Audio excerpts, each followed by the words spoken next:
The sea in 1941 held its breath. It was a dark, unforgiving mirror reflecting a sky filled with smoke and steel, a place where one command, one miscalculation, could erase 1,000 futures in an instant.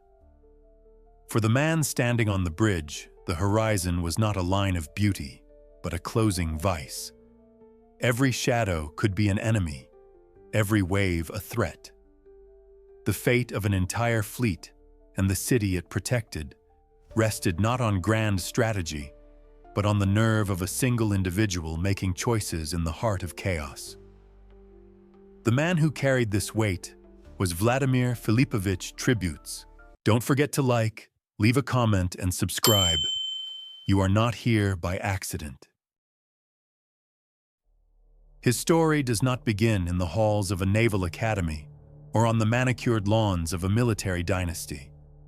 It starts in St. Petersburg, in a world of factory whistles and the rhythmic clatter of looms. His father was a simple worker, his mother a weaver. This was not a life that promised command or glory. It was a life of grit, of making do, of understanding the world from the ground up, not from the top down. What could a boy from such a background even dream of? He grew up breathing the air of a city on the edge of a great and terrible transformation. The cobbled streets of his youth were not just paths to school or home. They were arteries of dissent, carrying whispers of revolution that would soon become a roar. This was his true education. He saw firsthand how empires could crumble, how the old order could be swept away by the force of an idea. One has to wonder what a child takes from witnessing such a profound shift in power. Does it teach caution, or does it instill a belief that anything is possible? His formal schooling began in a parish institution, a place of quiet prayer and ancient texts. It must have been a strange contrast to the loud, demanding, and fiercely secular world just outside its walls. Here, he would have learned discipline and order, but the lessons of the street were about survival and change.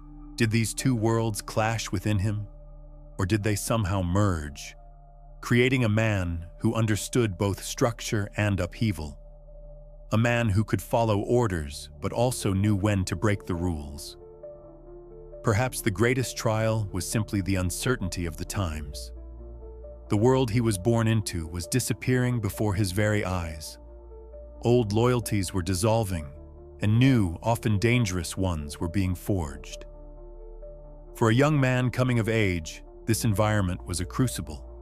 It could break a person, filling them with cynicism, or it could temper them like steel, leaving them with a core of unshakable resolve. The path he would eventually choose suggests the latter. Somehow, amidst the noise of factories and the fervor of revolution, he heard a different call. It was the call of the sea. It seems an unlikely ambition for the son of a landlocked laborer. Was it the promise of adventure, a yearning for the clean, open horizon far from the city's turmoil? Or was it something more practical? A calculated path to a new life in a new world, a world he himself would help to build. The answer is not simple, but it was this pull towards the water that would define everything that came after. His path to the sea was not the one laid out in naval tradition. He did not step onto the polished deck of a training ship as a privileged cadet. Instead, he entered a service that was itself being reborn from the ashes of empire. The workers' and peasants' Red Fleet was a force in turmoil, a collection of old imperial ships and new revolutionary ideals. It was a place where a man's political conviction could matter as much as his knowledge of navigation. He began not as a line officer, but as a commissar. This was a role unique to the Soviet system, a political guardian assigned to a military unit. His first duty was not to the ship, but to the party. He was there to ensure loyalty, to explain doctrine, to be the ideological spine of the crew. It is a strange starting point for a future admiral. How does a man whose job is to enforce ideology learn the brutal, unforgiving mechanics of naval warfare? The transition from political officer to a genuine sea commander must have been a delicate one. He would have had to earn the respect of seasoned sailors who knew the ways of the wind and the currents, men who might have viewed a commissar with suspicion. He had to prove he was more than just a voice of the state, that he understood the language of the sea itself. This required not just study, but a deep, intuitive grasp of the life aboard a warship. His early service was on destroyers. These are not the titans of the fleet. They are the lean, fast predators, the greyhounds of the sea. Life on a destroyer is relentless. It is a world of constant motion, of engine vibrations that seep into your bones, of spray that never seems to dry. It teaches speed, aggression, and the art of the quick decision. It is a place that forges commanders who think on their feet, because hesitation is a luxury a destroyer cannot afford. To supplement this practical education, he attended the Naval Academy. Here, the raw experience of the deck plates was fused with the complex theories of strategy, ballistics, and naval history. This formal training was critical. It gave him the language and the framework to command not just a single ship, but a formation, a fleet. He was bridging the gap between the old world of naval science and the new world of Soviet command. What sort of officer was emerging from this process? He was not a product of a single rigid system. He was a hybrid. He had the political astuteness of a commissar, the hard-won experience of a destroyer man, and the strategic mind of an academy graduate. He understood people. He understood ships. And he was beginning to understand the vast, dangerous chessboard of naval conflict. This unique combination of skills did not go unnoticed. In a military that had been hollowed out by political purges, competence and loyalty were rare and valuable commodities. He was seen as a reliable man, someone who could be trusted with the new ships and new doctrines the Soviet Union was frantically building. He was a man of the new system, not a relic of the old. His path was set. He was no longer just a sailor, but a commander on the rise. He had navigated the treacherous internal currents of the Soviet military as skillfully as he navigated the sea. The boy from the St. Petersburg factory was now a captain, with the gold of a commander on his sleeve and the heavy weight of responsibility on his shoulders. But his education was far from complete. The final, harshest lessons were yet to come.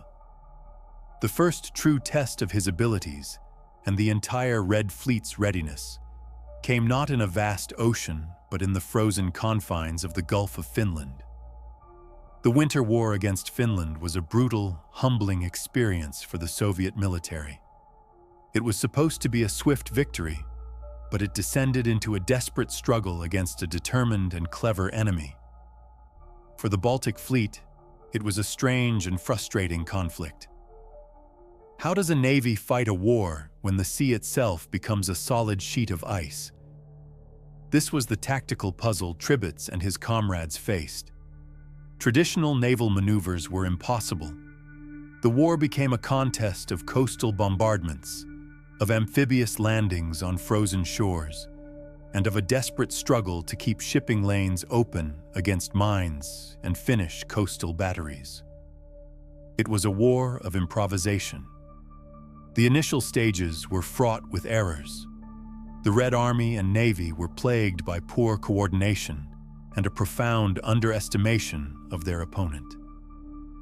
Ambitious plans fell apart in the face of stiff resistance and the unforgiving winter conditions. For a commander, witnessing these failures firsthand would have been a powerful, if bitter, education. It taught the deadly cost of arrogance and the critical importance of good intelligence. From these early struggles, however, valuable lessons were learned. Tributes saw how vulnerable ships were to well-hidden artillery on the coast. He learned the immense difficulty of supporting ground troops from the sea when communications were poor and the enemy was everywhere. This was not the clean, decisive naval battle of the textbooks. This was a messy, grinding fight for every inch of frozen coastline. This experience in the Winter War was a grim rehearsal for a much larger conflict. It exposed the weaknesses in Soviet training and equipment. It forced a generation of commanders, tributes among them, to confront the realities of modern warfare. The war against Finland was not glorious, but it was essential.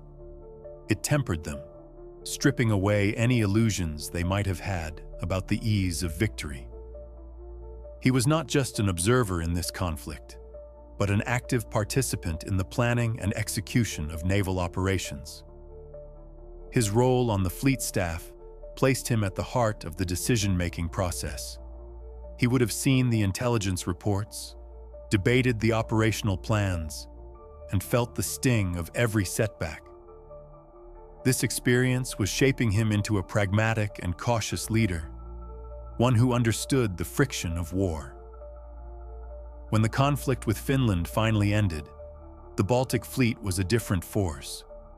It was bloodied and humbled, but it was also more experienced and more realistic. The officers and sailors now knew what it was to be under fire. They understood their own limitations and the capabilities of their equipment in a way that no peacetime exercise could ever teach. For Tributes, the Winter War was a crucial stepping stone. It had tested him under the strain of real combat and had given him a clear-eyed view of the fleet's strengths and, more importantly, its weaknesses. He now knew what needed to be done to prepare for the greater storm that he and many others felt was gathering just over the horizon. The rehearsal was over. His performance during that difficult winter did not go unnoticed. In a system that was constantly searching for capable leaders, his steady hand and ability to learn from mistakes made him stand out. Soon after, he was appointed Chief of Staff of the Baltic Fleet. This was a position of immense trust, placing him at the nerve center of one of the Soviet Union's most important naval commands. It was a clear sign that he was being groomed for the very top. Then, in a move that must have seemed staggering, he was given command of the entire Baltic Fleet. He was now an admiral, responsible for hundreds of ships and tens of thousands of sailors. This was an extraordinary rise for the son of a factory worker. What did the high command see in him? Perhaps it was that unique blend of political reliability and hard-won operational experience. He was not an aristocrat from the old school, nor was he just a political appointee. He was something new. The fleet he inherited was a paradox. It was powerful on paper, with a mix of old but still formidable Tsarist-era battleships and a growing number of modern Soviet-built cruisers, destroyers, and submarines. Yet it was also beset by problems. Training was inconsistent, and the shadow of the recent purges still hung over the officer corps, creating an atmosphere of caution and fear. He had to turn this collection of steel and men into a cohesive fighting force, and he had very little time. His task was made more difficult by the strategic situation. The Baltic Sea is not an open ocean. It is a confined space, easily dominated by air power and naval mines.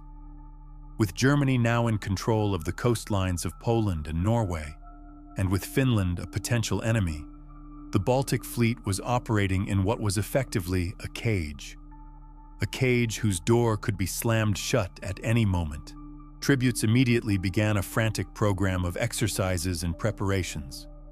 He focused on readiness, on damage control, on coordinating the actions of ships, aircraft, and coastal batteries.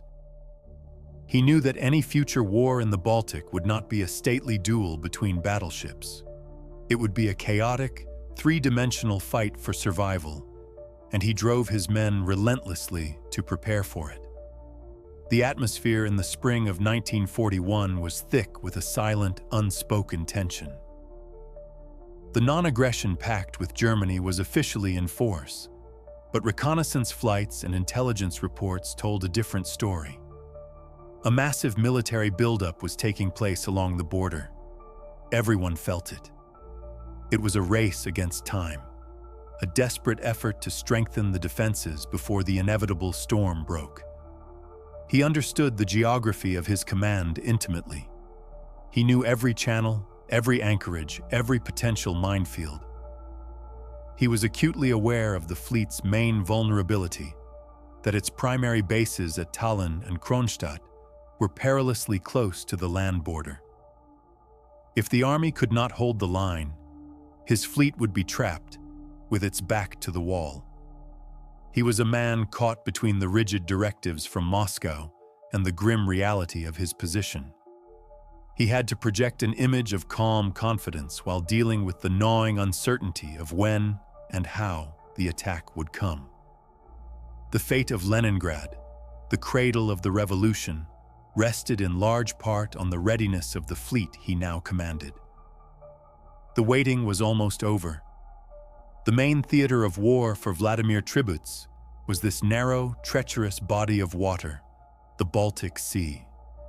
It was not a stage for grand, sweeping naval campaigns like those in the Atlantic or Pacific. This was a close-quarters battleground, a flooded arena where the lines between sea, land, and air were hopelessly blurred. His fleet was not an instrument of distant power projection. It was a floating fortress, inextricably linked to the fate of the land armies on its shores. His principal adversary was not just the German Kriegsmarine, but the omnipresent threat of the Luftwaffe. German air power held a decisive advantage in the opening stages of the war. This meant that every ship, whether at sea or in port, was a target. The sky was not a source of cover, but a constant, lethal threat. This reality shaped every tactical decision he had to make. The primary mission of the Baltic Fleet was, from the very beginning, defensive. It was not to seek out and destroy the German fleet in a decisive battle. Its purpose was to defend the sea approaches to Leningrad, to prevent German amphibious landings, and to use its heavy guns to support the beleaguered Red Army. It was a role that demanded resilience and stubbornness, not dash and glory. When the German invasion began in the summer of 1941, it came with shocking speed and violence. The fleet's airfields were hit hard, and its bases were immediately threatened by the rapid advance of German panzer divisions. The first and most critical challenge for Tributs was simply to preserve his fleet as a fighting force, to prevent it from being annihilated in its harbors before it had a chance to fight. This required a series of difficult and painful decisions. Ships had to be dispersed, defenses had to be organized in chaotic conditions, and a full-scale war footing had to be established in a matter of hours. He was commanding his fleet in the midst of a strategic catastrophe, with the land front collapsing and a torrent of contradictory information flooding his headquarters. The geography of the Baltic became a trap. As the German Army Group North swept through the Baltic states, the fleet's forward base at Tallinn became untenable. It was being encircled on land, its sea lanes infested with mines and prowled by German submarines and aircraft. The fleet was being squeezed into the easternmost corner of the Gulf of Finland, a narrow body of water that led directly to Leningrad and its naval fortress of Kronstadt. This was not a purely naval conflict. Tributs found himself in constant, desperate communication with army commanders who were fighting for their lives. His ship's guns became the most powerful artillery available to the defenders of the coast. His sailors were formed into naval infantry brigades and sent to fight and die in the trenches alongside the soldiers. He was commanding a hybrid force in a desperate combined arms defense. The weight of the situation must have been immense. Every intelligence report brought more bad news. The enemy was closing in. The sea room was shrinking. The city of Leningrad, a symbol of the nation, was now directly threatened. The fleet under his command was one of the last powerful obstacles standing in the enemy's way. The eyes of the entire country were turning towards him and his sailors. The decisive test was brewing in the port of Tallinn. The city had become a fortress, but it was a fortress with no back door. Surrounded on land by the relentless German advance, its only connection to the rest of the country was the sea, a sea that was rapidly becoming an enemy in its own right. The strategic question facing Tribits was stark and unforgiving. Should he sacrifice the thousands of defenders in a hopeless last stand, or should he attempt an evacuation, a breakout through a gauntlet of almost certain destruction? The orders from high command were unequivocal. Defend Tallinn to the last man. It was a statement of political will, a refusal to cede another inch of ground. But for the man on the spot, it was a death sentence for the forces under his command. What does a commander do when his duty to obey conflicts so profoundly with his duty to preserve the lives of his men? He was caught in a terrible bind, forced to oversee a defense he knew could not ultimately succeed. His personal anguish must have been immense. He was a fleet admiral watching his highly trained sailors being thrown into the front lines as common infantry, fighting and perishing in the trenches that ringed the city. He saw the shrinking perimeter, heard the constant thunder of enemy artillery, and knew that time was running out. Every day the order to hold was enforced.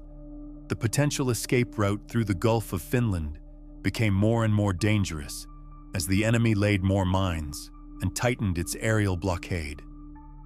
Slowly, born of this grim reality, the strategic concept began to shift. It was no longer a question of if they would leave, but how. The plan that took shape was not a carefully crafted masterpiece of naval strategy.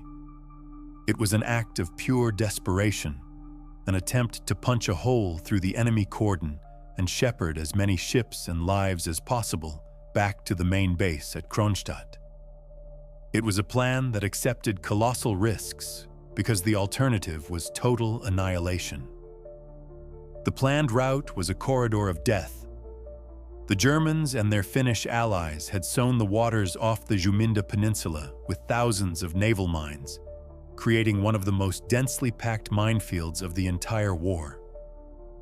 The Luftwaffe had complete air superiority, and the slow, lumbering transport ships, crowded with troops and civilians, would be easy targets. There would be no friendly air cover. They would be alone, naked under a hostile sky. This was not just about saving warships. It was about evacuating the remnants of the 10th Rifle Corps, the civilian administration, and thousands of refugees who had been swept up in the retreat. The docks of Tallinn were a scene of controlled chaos, with people and equipment being loaded onto any vessel that could float. Warships, cargo freighters, icebreakers, even small tugboats and trawlers were pressed into service, creating a vast and vulnerable armada. Then came the most critical factor of all, the one that sealed the fate of so many. The final permission to begin the evacuation was delayed. For days, as the situation in Tallinn grew more and more hopeless, Tributes pleaded for the order to leave. But the approval from Moscow did not come. When it finally did, on the 27th of August, it was tragically late. The enemy was at the very gates of the city, and the window of opportunity had almost completely closed. In the final hours, under a sky lit by the fires of the burning port, Tributes gave the order. More than 200 ships, carrying over 28,000 people, began to file out of the harbor. He was aboard his flagship, the cruiser Kirov, leading his fleet not into a glorious battle, but into a desperate flight for survival. He knew better than anyone the odds they faced. He was sailing into the heart of a meticulously prepared trap. The journey began in darkness, but the night offered no protection. As the convoy entered the waters of the Juminda mine barrier, the sea itself erupted. One after another, ships were torn apart by underwater explosions. The darkness was punctuated by brilliant, terrible flashes of light, the screams of twisted metal, and the cries of those thrown into the cold Baltic water. There was no way to effectively sweep the mines ahead of such a large and disparate convoy. It was a matter of grim luck. With the dawn of August 28th came a new kind of terror. The Luftwaffe appeared. With no Soviet fighters to challenge them, German bombers and torpedo planes descended on the struggling convoy at will. They flew low, picking their targets with methodical precision. The slow, overloaded transports were their primary prey. The anti-aircraft guns of the destroyers and cruisers barked in defiance, but they were overwhelmed. From the bridge of the Kirov, Vladimir Tributz witnessed the systematic destruction of his command. He saw ships he knew, vessels he had inspected, simply vanish from the sea in plumes of fire and smoke. His role was no longer one of grand strategy. It was about survival, about trying to maintain some semblance of order in the midst of absolute chaos, issuing commands to rescue survivors while his own ship dodged bombs and torpedoes. The human cost was staggering.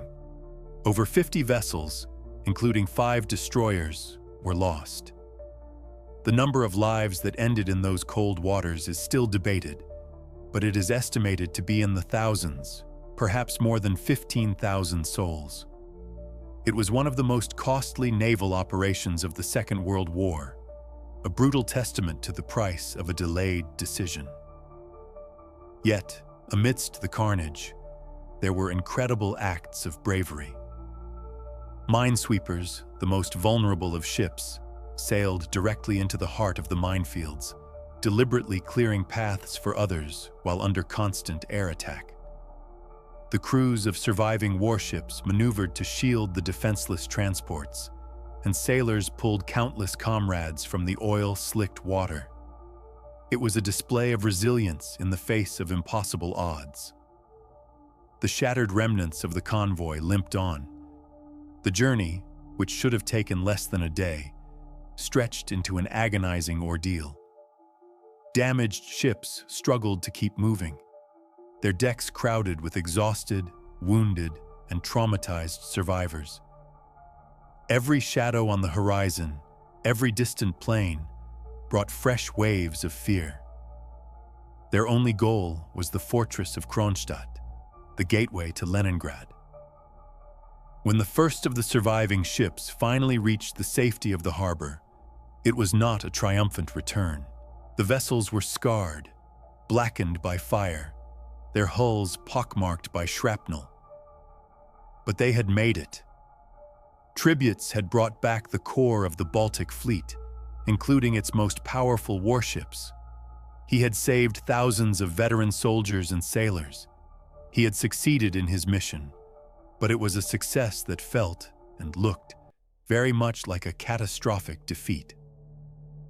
For Vladimir Tributz, the arrival at Kronstadt was not an end to the ordeal, but the beginning of a new, more personal crisis. The sight of his surviving ships, battered and scorched, was a testament to both survival and staggering loss. He had brought back the heart of the fleet, but the cost haunted the very air of the naval base. In the rigid, unforgiving logic of the Soviet High Command, a catastrophic retreat, no matter how necessary, could easily be reframed as failure, or worse, as treason. The question must have burned in his mind day and night. How would his actions be judged in Moscow? The Tallinn evacuation was, by any measure, a disaster. Thousands were dead. Dozens of ships lay at the bottom of the Gulf of Finland. In a system where blame was a currency and scapegoats were always in demand, the commander who oversaw such a loss was in a deeply precarious position.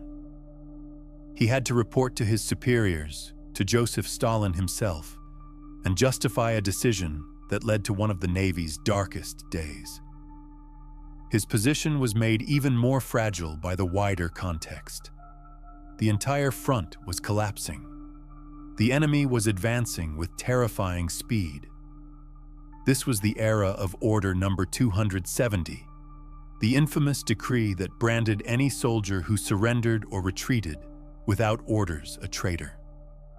While his evacuation had eventually been sanctioned, its chaotic and costly execution left him exposed. His entire career, and perhaps his life, now depended on how the narrative of the Tallinn breakout was written. But a personal reckoning would have to wait. A far greater crisis was unfolding. The German Army Group North was closing in on Leningrad. The city was about to be cut off from the rest of the country. The Baltic Fleet, the very ships Tributes had just saved at such a terrible price, was now trapped. Penned into the harbors of Kronstadt and the Neva River, they were no longer a strategic naval force. They were a collection of powerful, stationary targets in a kill zone. The German plan was not merely to capture Leningrad, but to erase it from the face of the earth.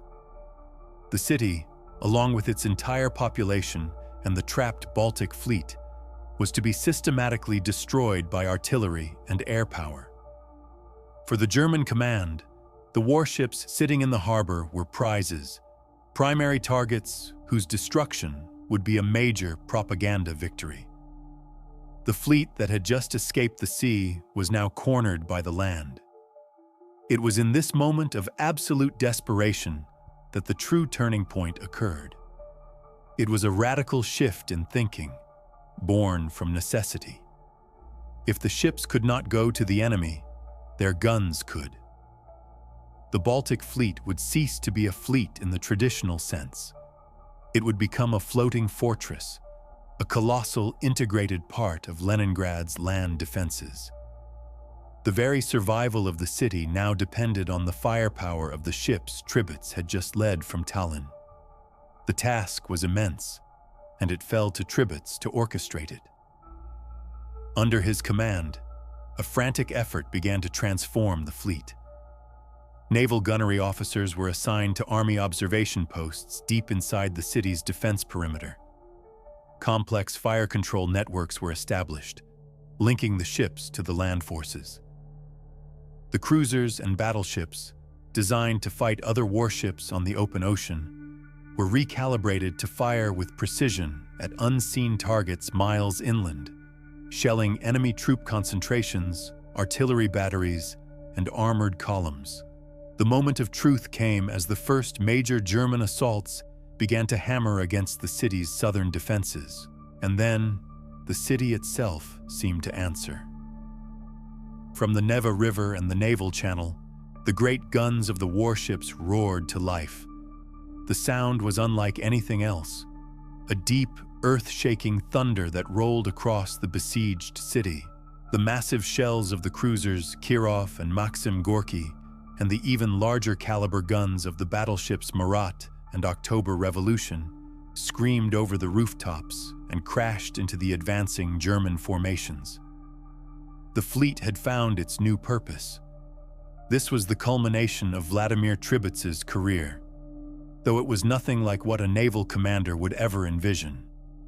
His greatest campaign was not a glorious sea battle against an enemy fleet, but a brutal 900-day war of attrition fought from a static anchorage. The Baltic Fleet, under his command, became Leningrad's armored shield. Its contribution was not just psychological, it was devastatingly real. The naval artillery became a central pillar of the city's defense. A relentless, long-range duel began. German siege guns, some of the largest in the world, were brought in specifically to destroy the Soviet battleships. The ships were bombed from the air and shelled constantly. In return, the fleet's gunners delivered a torrent of high explosives onto the German lines. During the siege, it is estimated that the guns of the Baltic Fleet fired over 100,000 heavy-caliber shells in support of the land army. The ground on the Pulkovo Heights, the critical defensive line, was churned into a lunar landscape, as much by naval gunfire as by anything else. Tributs's role expanded far beyond the ships themselves. He understood that the sailors were as valuable as the guns. He sent tens of thousands of them ashore to fight as infantry. These naval brigades, clad in their black uniforms and fighting with a legendary ferocity, became a symbol of Leningrad's unbreakable will. They were thrown into the most desperate sectors of the front, plugging gaps in the line and leading counterattacks. Tributs was, in effect, commanding both a navy and a small army simultaneously. His leadership was tested in every conceivable way. He had to coordinate his naval fire missions with army generals like Georgy Zhukov and later Leonid Govorov, men who were not always easy to work with. He had to maintain the fighting spirit of his crews, who were enduring the same starvation, the same freezing winters, and the same constant bombardment as every other person in Leningrad. He turned his ships into more than just gun platforms. They became communities of survival, their crews sharing the last of their rations and their warmth in the frozen steel hulls. The conditions were beyond grim. As the siege tightened its grip, the fleet suffered terribly. Ships were damaged by bombs and shells. The battleship Marat was hit by a 1,000-kilogram bomb, causing a catastrophic explosion that tore off its bow. Yet even as a shattered wreck, its rear turrets were put back into action. The sailors, weakened by hunger and disease, worked tirelessly to repair damage, service the guns, and keep fighting. Their resilience was a direct reflection of the command climate Tributs had fostered. Was the fleet's firepower the single factor that saved the city? It is a question historians still debate. But it is difficult to imagine how the thinly stretched Red Army units could have held the line against repeated, determined German assaults without the immense weight of the naval guns behind them. Tributs and his trapped fleet provided the crucial margin, the heavy artillery that the land forces so desperately lacked in those early, critical days of the siege. The true culmination, then, was not a single battle, but the endurance of the entire city. When the siege was finally broken in January of 1944, the guns of the Baltic Fleet played a key role in the final offensive, Operation January Thunder. Their massive barrages helped shatter the German defensive lines that had encircled the city for 2.5 years. The roar of the naval guns, once a sound of desperate defense, was now the sound of liberation. Vladimir Tributs's legacy was forged in that crucible. He had started the defense of Leningrad by overseeing a naval catastrophe. He ended it as one of the city's saviors. His greatest achievement was not winning a battle at sea, but successfully transforming his entire command to fight a different kind of war. A war of survival against impossible odds. He had saved the core of his fleet from the sea, only to offer it up, piece by piece, in the defense of the city. But what is the cost of such a victory? A victory measured in endurance rather than conquest. For Vladimir Tributs, the price was paid in the currency he valued most, his ships and his sailors. He had to watch as his command was dismantled, not by the enemy, but by his own orders. Every naval brigade he sent ashore was a group of highly trained specialists being fed into the meat grinder of infantry combat. A commander of the sea was forced to become a general on land, making sacrifices that must have gone against every instinct he had honed over a lifetime. The Tallinn evacuation was a ghost that followed him. While his actions in Leningrad earned him praise and decorations, the memory of those terrible days in August of 1941 could never be erased. It was a wound on his reputation, a point of vulnerability that his detractors could always point to. How does a commander reconcile saving the heart of his fleet with the loss of so many thousands of lives under his watch? It is a question that likely kept him awake in the frozen nights on his flagship, a moral weight heavier than any anchor. He also lost the very thing that defined him, a functional, seagoing fleet. For nearly 3 years, the Baltic Fleet was a navy in name only. It was a collection of floating artillery platforms, trapped by ice in the winter and by minefields and enemy coastal guns in the summer. The pride of the Soviet naval service was reduced to a static, defensive role. While other admirals were planning amphibious assaults and hunting enemy convoys, Tribets was coordinating artillery schedules and managing the rationing of bread for his starving crews. As the Red Army pushed westward after breaking the siege, the Baltic Fleet began to stir back to life. Under Tribets' command, it supported the Army's offensives through the Baltic states in 1944. His ships, now repaired and recrewed, provided gunfire support for amphibious landings, hunted the last of the German naval forces in the region, and began the colossal task of clearing the tens of thousands of mines that choked the Gulf of Finland. It was a return to a more conventional naval war, but the grand battles he might have once dreamed of never materialized. The final German surrender in May of 1945 found him still in command, a full admiral, decorated with the highest orders of the Soviet Union. He had survived. His fleet had survived. Leningrad had survived. Yet, for a man who had presided over so much loss, victory must have been a complex and somber affair. While the world celebrated, he was left with the quiet knowledge of just how close everything had come to complete and utter annihilation. After the war, he remained a prominent figure for a time. He continued to command the Baltic Fleet until 1947, overseeing its post-war reconstruction. He was a hero of the Soviet Union, his name inextricably linked with the heroic defense of Leningrad. One would expect such a figure to be elevated to the highest echelons of the Soviet Navy's Central Command in Moscow to help shape its future. But that is not what happened. Instead, his career took a different path. He was moved to a series of less operational, more administrative and academic posts. He was involved in naval publishing, inspection duties, and eventually, he became the head of the Hydrographic Directorate of the Navy. It was important work, but it was a world away from the command of a battle fleet. It felt like a quiet sidelining, a gentle but firm removal from the center of power.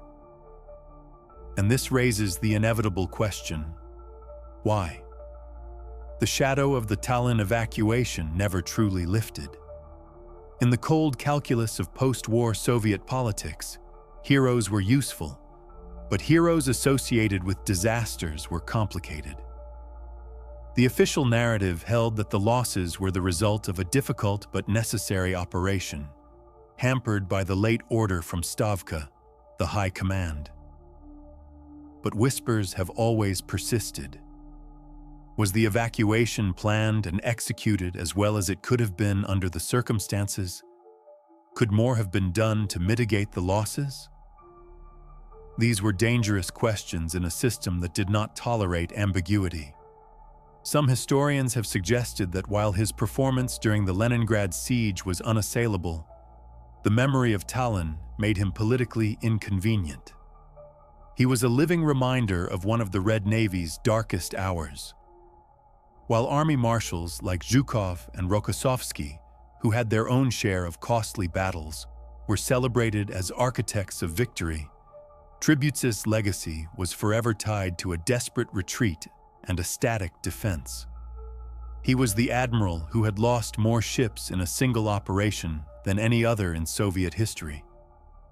He spent his later years writing his memoirs, documenting the ordeal of the Baltic sailors.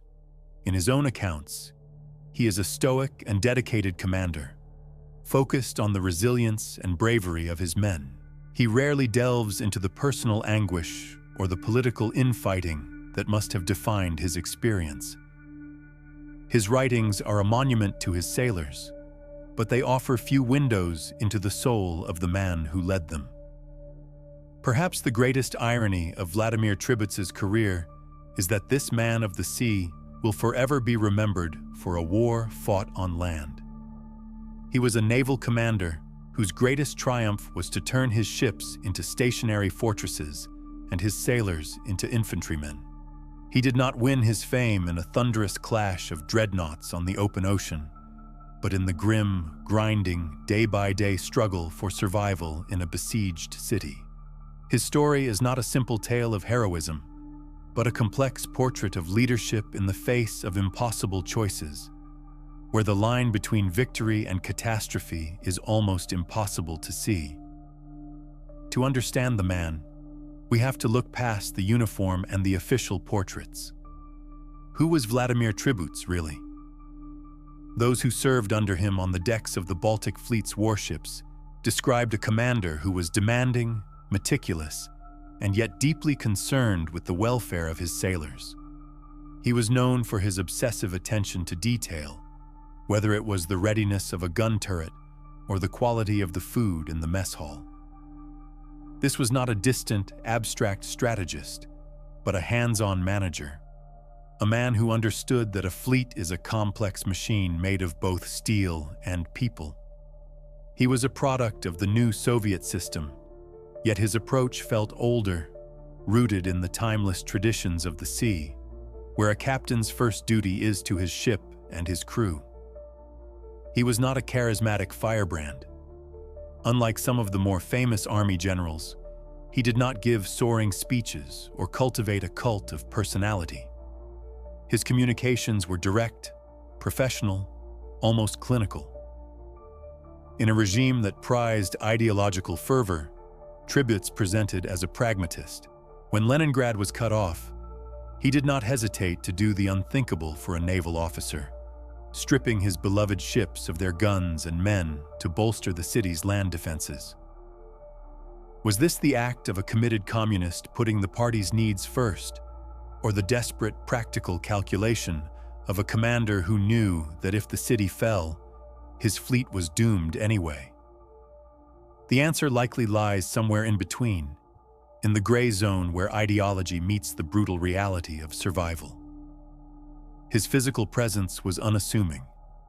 He was not a towering figure, and photographs show a man with a stern, focused expression, his eyes carrying the weight of his immense responsibilities. He had to navigate a treacherous political landscape, caught between the absolute authority of Stavka in Moscow and the powerful, often ruthless, Leningrad party boss Andrei Zhdanov.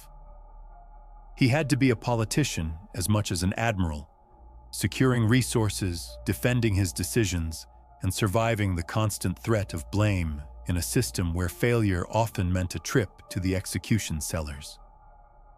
This constant pressure seems to have forged a man who was reserved, guarded, and intensely private. He buried himself in his work, finding a kind of refuge in the endless, solvable problems of naval administration. Perhaps this reserved nature was also a shield. How does a commander process the loss of tens of thousands of his own people in a single operation, as he did at Tallinn? The official reports and memoirs are silent on the personal toll. They speak of operational necessities and enemy action, but not of the sleepless nights or the ghosts that must have haunted him. His quiet, almost invisible post-war career might be the most telling clue. It suggests a man who had no desire to relive his wartime fame, who had seen enough of war and its politics, and who perhaps sought a quiet harbor after a lifetime spent navigating the most violent of storms. He was a man defined not by the battles he won, but by the disaster he endured and the city he helped to save. Whispers and unanswered questions have always swirled around the official history of the Baltic Fleet. The Tallinn evacuation remains the central, haunting mystery. Was Tributes merely a competent commander caught in an impossible situation, or was he a convenient scapegoat for a monumental failure at the highest levels of command? Some have suggested that the fatal delay in ordering the evacuation served a hidden purpose. It fixed a powerful German army group in place for critical days, buying time for the defense of Leningrad to be organized. In this cold reading of history, the ships and sailors of the Baltic Fleet were a deliberate sacrifice, and Tributes was the man tasked with carrying out the sentence. Then there is the matter of his relationship with the titans of the Red Army. When the legendary Georgy Zhukov arrived in Leningrad to take command, he brought with him an iron will and a reputation for ruthlessness. Zhukov was an army man through and through, with little patience for the nuances of naval warfare. Did these two powerful figures clash? The records show a professional cooperation, but it is hard to imagine there wasn't friction. Zhukov demanded everything for the land battle, and Tributes had to fight to keep his fleet from being completely cannibalized. Were there heated arguments behind closed doors, battles of will that went unrecorded, where Tributes had to defend his sailors and his ships from the insatiable demands of the army's savior? The post-war sidelining also invites speculation. Was it truly just about the stain of Tallinn, or was something else at play? In the paranoid atmosphere of the late Stalinist period, any prominent military leader was a potential rival. Tributes commanded immense loyalty from the sailors of the Baltic Fleet, forged in the fires of the siege. His base at Kronstadt had a long and storied history of rebellion against central authority. Could it be that in the eyes of the secret police, he was seen as too popular, too independent? Perhaps his removal from operational command was a preemptive move, a political chess game to neutralize a figure who, whether he wished it or not, had become a powerful symbol of Leningrad's unique and defiant spirit. And what of the admiral himself? His memoirs are a valuable historical source, but they are also a carefully constructed official narrative. They are the words of a survivor, a man who understood the rules of the system he served.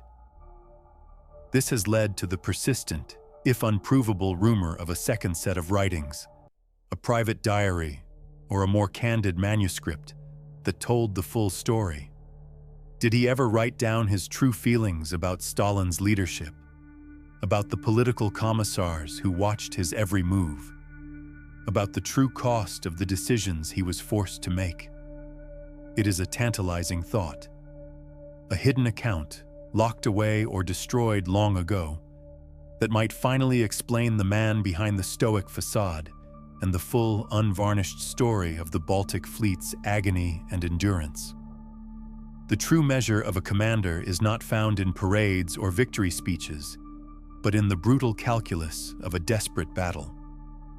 For Vladimir Tributes, that battle was Leningrad, and his greatest impact may have come not from a daring naval charge across the open sea, but from a fleet that never left its harbor. The great guns of his battleships, designed to duel with enemy dreadnoughts miles from shore, were turned inland. They became the city's ultimate artillery, a final, unbreachable line of defense. When German tanks were on the very outskirts of Leningrad, it was the thunder of naval cannons from Kronstadt and the Neva River that shattered their advances. These were not just shells, they were lifelines, each one a message of defiance fired from the heart of the trapped fleet. This was a new kind of naval warfare, born of pure necessity. Tributes transformed his command into a hybrid force, half sea and half land. His ships became floating fortresses, his captains became masters of land-based artillery spotting, and his sailors became the city's saviors. The coordination required was immense, a constant flow of information between frontline army observers and the fire control centers aboard ships miles away. A single miscalculation could send a shell the size of a man into a friendly position, yet they held the line.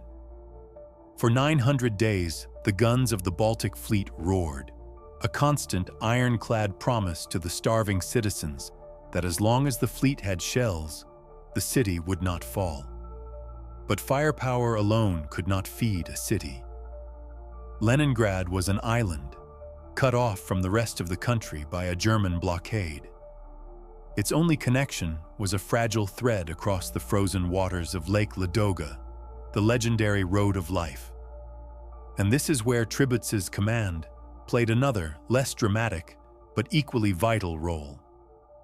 The fleet's anti-aircraft guns, stripped from smaller vessels or based on shore, formed a protective umbrella over the ice road convoys.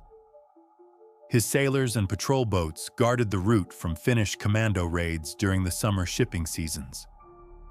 Without this constant naval protection, the trickle of food and supplies would have been severed completely. The fleet, unable to fight the enemy at sea, instead fought a different battle, a battle against starvation and despair, ensuring the city's heart kept beating.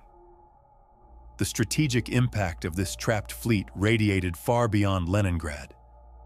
The very presence of Soviet battleships and cruisers, even immobilized and damaged, forced the German High Command to divert enormous resources.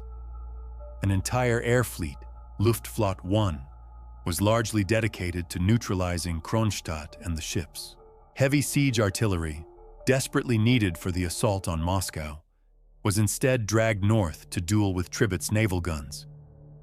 The fleet became a magnet for German power, a strategic anchor that held enemy forces in place. In this sense, the Baltic Fleet, in its paralysis, may have contributed as much to the overall war effort as any fighting force on the move. It was a passive, silent victory, a war won by simply refusing to be destroyed. This legacy is written into the very fabric of modern St. Petersburg. Streets and embankments bear the names of his sailors and ships. The naval base at Kronstadt is not just an active military installation, it is a living monument to the siege, a place where the memory of the fleet's sacrifice is palpable. Yet, Tributs himself remains a figure of quiet debate. He is the admiral who saved the city with his guns, but also the admiral who presided over the Tallinn catastrophe. This dual identity makes him a complex and, for some, an uncomfortable hero. There is no simple statue of him astride a deck, pointing to victory. His legacy is quieter, more nuanced, woven into the city's survival and the unresolved questions of the war's most brutal campaign. The lessons learned under his command have echoed through naval strategy for decades. The integration of naval assets into a joint land defense, the use of a fleet in being to tie down enemy forces, the rapid conversion of sailors into effective infantry. These are all case studies still debated in war colleges around the world. His command was a laboratory of desperation, forcing innovations that would shape the future of coastal warfare. He demonstrated that a fleet's power is not solely in its ability to project force across oceans, but also in its capacity to defend a fixed point with ferocious tenacity. Vladimir Tributs was not a celebrated conqueror, but his ultimate contribution was perhaps more profound. He was a survivor, and he ensured that his city and the idea of naval resilience would survive with him.